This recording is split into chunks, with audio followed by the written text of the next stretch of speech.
In this video, we'll show you how to use the Inbox tab in Kitomba 1.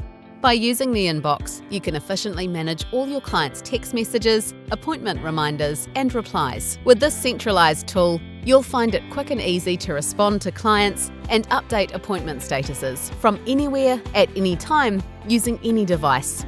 So, let's get started. First, go to the Kitomba 1 dashboard. At the top of the page, you will find the inbox. If you notice a red dot with a number beside this tab, it means a client has responded to an appointment reminder message. Let's click on the Inbox tab. Now you have reached the Inbox page.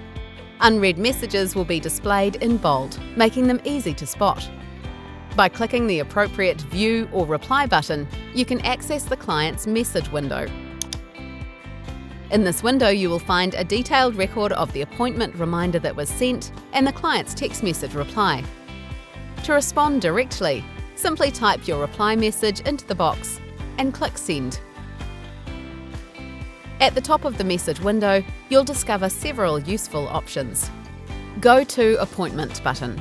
Clicking this option will promptly take you to the corresponding appointment page, allowing for quick access to relevant information. Appointment Status button. You can choose to update the client's appointment status directly from here, saving you time and reducing the need for additional steps. Mark as Unread button. If you require other staff members to review the message before taking further action, selecting this option will keep it marked as unread until addressed. That's an overview of how to use the Inbox tab in Kitomba 1. View our support guides to learn more, or get in touch with us.